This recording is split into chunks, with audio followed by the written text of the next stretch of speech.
찬송가 419장으로 찬송하겠습니다. 419장 찬송입니다.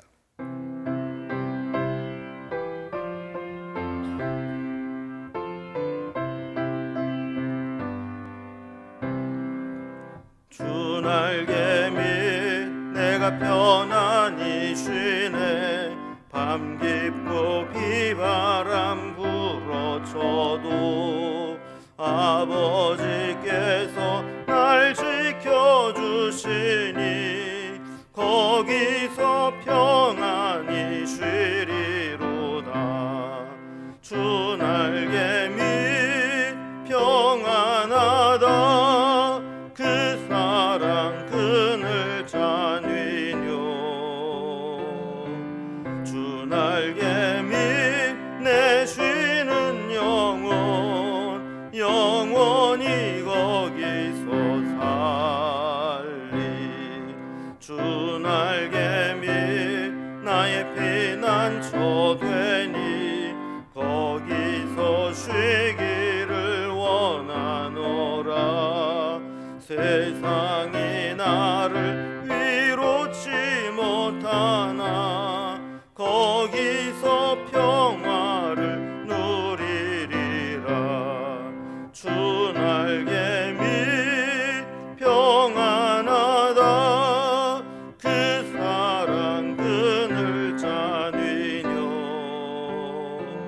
주 날개밑 내 쉬는 영혼 영원히 거기서 살리. 주 날개밑 참된 기쁨이 있네. 고달픈 세상 길 가는 동안 나 거기 숨어 돌보심을 받고 영원한 안식을 얻으리라. 주 날개밑 평안하다. 그 사랑 그늘 잔위뇨. 주 날개밑 내 쉬는 영혼 영원히 거기서 살리. 아멘. 함께 나눌 하나님 말씀은 구약성경 시편 93편 1절에서 5절까지 말씀입니다. 시편 93편 1절에서 5절까지 구약성경 871면입니다. 말씀을 제가 봉독하겠습니다. 여호와께서 다스리시니 스스로 권위를 입으셨도다. 여호와께서 능력의 옷을 입으시며 띠를 띠셨으므로 세계도 견고히 서서 흔들리지 아니하는도다. 주의 보좌는 예로부터 견고히 섰으며 주는 영원부터 계셨나이다. 여호와여, 큰 물이 소리를 높였고 큰 물이 그 소리를 높였으니 큰 물이 그 물결을 높이나이다. 높이 계신 여호와의 능력은 많은 물소리와 바다의 큰 파도보다 크니이다. 여호와여, 주의 증거들이 매우 확실하고 거룩함이 주의 집에 합당하니 여호와는 영원 무궁하시리이다. 아멘. 시편 93편은 하나님이 온 세상을 통치함을 찬양하는 시입니다. 이런 시를 하나님이 다스리신다라는 의미로 신정시라고 부르기도 합니다. 우리는 하나님이 이 세상을 다스리시고 있음을 믿습니다.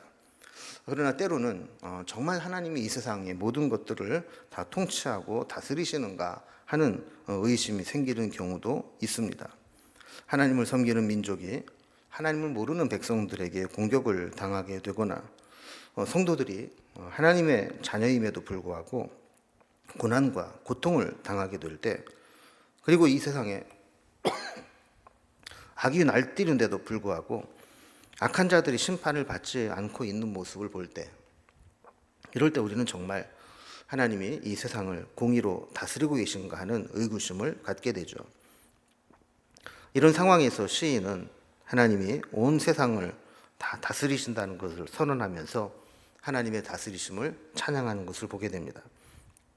오늘 본문의 내용을 단락별로 구분을 해보면 먼저 1절과 2절에서는 영원부터 세계를 견고하게 다스리시는 하나님에 대한 고백이 나오게 됩니다. 3절과 4절에서는 비록 이 세상이 혼돈하고 무질서한 것처럼 보이지만 하나님은 혼돈과 무질서를 이기시고 하나님의 공의로 다스리고 계심을 고백합니다. 그리고 마지막 5절에서는 확실하고 거룩한 하나님과 주의 집에 있다는 것에 대한 고백을 하고 있죠. 먼저 첫 번째 단락을 살펴봅니다. 영원부터 세계를 견고하게 다스리시는 그 하나님을 살펴봅니다. 우리 신앙의 가장 기본이 되는 것 중에 하나는 하나님의 주권, 하나님의 통치하심을 인정하는 것입니다. 그래서 1절에도 보면 여호와께서 다스리시니 스스로 권위를 입으셨도다. 여호와께서 능력의 옷을 입으시며 띠를 띠셨으므로 세계도 견고히 서서 흔들리지 아니하는도다 그랬습니다. 제일 먼저 이 시인의 선언은 여호와께서 다스리신다라는 겁니다. 그리고 나서 하나님이 다스리심을 보니까 하나님은 누구에서 임명된 것도 아니고 스스로 권위를 입으신 분이라고 고백하죠. 또 하나님의 능력의 옷을 입으시고 띠를 띠심으로 이 세상에 모든 권위를 입었다고 말씀하죠. 이 권위를 입었다라고 하는 것은 몸에 맞는 옷을 입듯이 하나님께서 다스리는 것은 너무나 당연한 일이고 어색함 없이 잘 맞는다라는 고백입니다. 이 권위는 누가 입혀준 것이 아니라 하나님 스스로 세계를 창조하시고 다스리시는 그런 권위를 입으셨다라는 겁니다.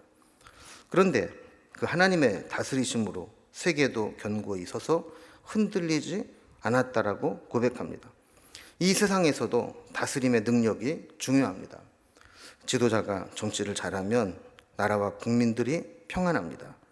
그러나 정치를 잘못하면 나라가 혼란스럽고 국민들이 고통을 당합니다. 보통 사람은 아무리 훌륭한 지도자를 할지라도 모든 방면에 100% 완벽한 사람은 없습니다.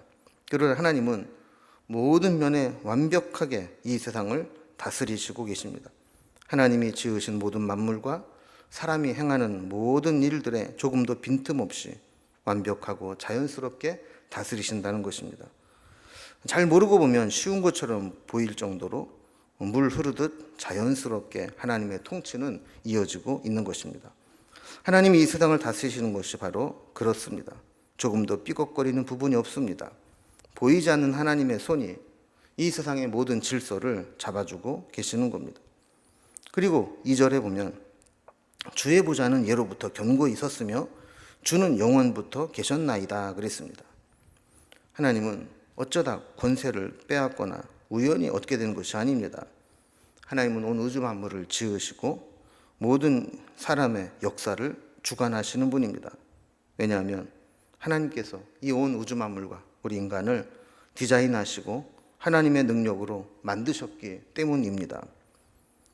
두 번째 단락을 보면 이 세상은 혼돈과 무질서의 세계처럼 보일 때도 있지만 하나님은 결국 이 세상의 혼돈과 무질서를 이기고 하나님의 통치하심으로 다스리신다라는 고백입니다. 하나님의 능력과 통치를 모든 사람들이 다 인정하는 것은 아닙니다. 오히려 세상에는 하나님을 부정하고 대적하고 하나님의 뜻에 거스리는 사람들이 많이 있습니다. 역사를 여러 관점에서 볼 수 있지만 영적으로 보면 하나님의 뜻에 순응하는 역사와 하나님이 하시는 일을 부정하고 대적하는 역사로 볼 수 있습니다.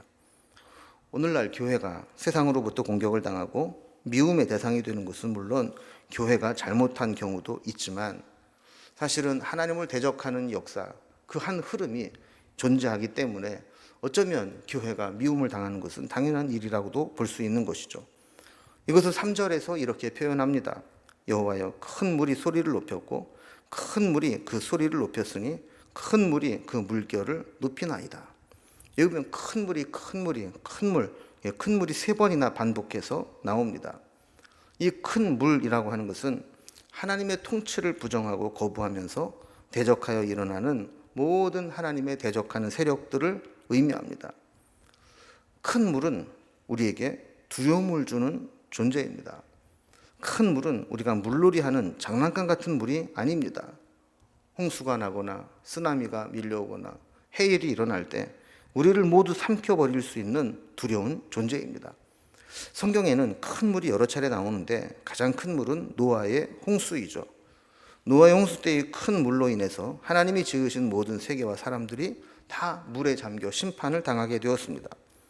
노아의 홍수는 단순히 비가 많이 왔던 자연재해가 아니라 하나님께서 친히 만드신 세계를 심판하시는 사건이었습니다. 두 번째로 성경에 나타난 큰 물은 애굽에서 탈출해 나왔던 이스라엘 백성들이 홍해를 만난 것입니다.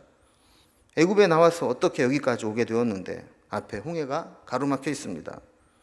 뒤에는 애굽의 군대가 추격해서 잡으러 쫓아오고 있습니다. 이스라엘 백성들은 더 이상 앞으로도 갈 수 없고 뒤로 후퇴할 수도 없는 그런 상황이었습니다. 이 세상에는 노아의 홍수나 홍해와 같이 자연적인 것만 일어나는 것이 아닙니다. 더 크게 큰 물처럼 일어나서 하나님을 대적하는 것이 사람입니다. 사람처럼 완악하고 교만한 존재가 없습니다. 그 교만하고 완악한 사람들은 하나님이 하신 일들을 대적하고 하나님의 백성들을 위협하게 됩니다. 그러나 그것이 하나님의 다스리심을 방해하거나 막을 수는 없습니다. 그래서 4절에 보면 높이 계신 여호와의 능력은 많은 물소리와 바다의 큰 파도보다 크니이다 그랬습니다. 아까 큰 물, 큰 바다 이런 것들은 사람을 삼켜버리는 두려운 존재라고 했죠. 그러나 바다의 큰 파도가 아무리 크다 할지라도 인간의 능력은 초라하게 만들 수 있지만 그것이 하나님을 굴복시키지는 못합니다. 바다를 항해하다가 큰 풍랑을 만나면 우리는 할 수 있는 게 없습니다. 그저 살아남을 수 있기만을 바랄 뿐입니다. 그러나 하나님을 대적하는 자들이 아무리 힘을 모아서 하나님을 대적하려고 해도 사람에게는 위협이 될 수 있을지 모르지만 하나님의 능력을 이기지는 못합니다. 우리가 볼 때에는 우리를 삼켜버리는 집채만한 파도도 하나님이 보실 때에는 찻잔 속의 출렁이는 물에 불과한 것이기 때문이죠. 그래서 하나님을 대적하는 무질서하고 혼동스러운 세상들이 있는 것처럼 보이지만 그런 하나님은 그것들을 잠잠케 하고 다스리시는 분이라는 겁니다. 이제 마지막으로 세 번째 단락을 보면 확실하고 거룩한 하나님과 주의 집에 대한 고백입니다. 5절에서는 하나님의 통치는 영원하고 변함이 없다는 것을 이야기합니다. 여호와여 주의 증거들이 매우 확실하고 거룩함이 주의 집에 합당하니 여호와는 영원 무궁하시리이다 그랬습니다. 하나님이 우리를 다스리시고 계심은 우리에게 큰 은혜입니다. 우리는 미래에 대해서 많은 두려움과 염려거리를 가지고 살아갑니다. 요즘 사회를 우리가 위기 상황, 위기 사회라고 부릅니다. 어느 것 하나 우리의 안전을 보장해 주는 것은 없는 것처럼 보입니다. 그러나 하나님의 전능하신 손으로 하나님의 교회와 하나님의 백성들을 붙들어주고 계시는 겁니다. 그래서 우리는 우리의 미래 때문에 염려할 필요가 없습니다. 하나님이 우리의 모든 것을 다 알고 계시고 하나님의 뜻대로 우리를 다스리시기 때문에 우리가 하나님을 의지하고 주의 집에 거하기만 하면 하나님이 우리를 악한 자들의 손에서 큰 물소리들의 위협에서 우리를 건져내시기 때문입니다. 하나님이 이 세상을 다스리시고 하나님의 백성들을 이끄신다는 것은 큰 복입니다. 하나님은 결코 하나님의 백성들을 악한 자들의 손에 맡기지 않습니다. 일시적으로는 악한 자들이 권세를 가진 것처럼 보일지라도 그것은 다 하나님의 허락하심 가운데 허용된 범위 내에서만 가능한 일입니다. 우리는 오늘도 혼란스럽고 무질서한 것처럼 보이는 이 세상 속에서도 언제나 변함없는 사랑으로 우리를 돌보시고 선한 능력으로 다스리시는 하나님의 은혜를 붙잡고 그 안에 있음을 기억해야 할 것입니다. 우리가 어떤 상황 가운데 있더라 할지라도 주의 집에 거하면서 하나님의 은혜 가운데 있음을 기억하고 믿음으로 살아갈 수 있기를 주님의 이름으로 기원합니다. 기도하겠습니다. 하나님 아버지, 이 세상에는 하나님을 대적하는 흉흉하고 거센 풍파와 또 물결들이 우리를 위협하는 것처럼 느낄 때가 있습니다. 그러나 하나님은 이 모든 세계를 지으시고 주장하시고 이끄시는 분임을 우리에게 보여주셨습니다. 이 세상이 악한 자들의 손에 의해서 출렁이는 것처럼 보이지만 그 거센 풍랑도 하나님 보시기에는 찻잔 속에 출렁이는 물에 불과함을 저희들이 압니다. 우리가 어떤 상황에서도 그 하나님을 의지하게 하시고 하나님의 은혜 가운데 거하게 하시고 변함없는 하나님의 사랑을 붙잡고 믿음으로 살아갈 수 있도록 인도해 주옵소서. 세상의 거센 파도와 물결보다도 더 크신 하나님의 은혜가 우리 가운데 있음을 기억하게 하여 주옵소서. 오늘도 험한 세상 살아가지만 하나님의 은혜 가운데 거하기를 소망하며 우리의 기도가 하나님께 상달되어 우리의 모든 풍파를 잠잠케 하실 것을 소망하며 믿음으로 살아갈 수 있도록 인도해 주옵소서. 주님께 감사드리며 예수님의 이름으로 기도드리옵나이다. 아멘. 각자의 기도 제목들로 자유롭게 기도하시겠습니다.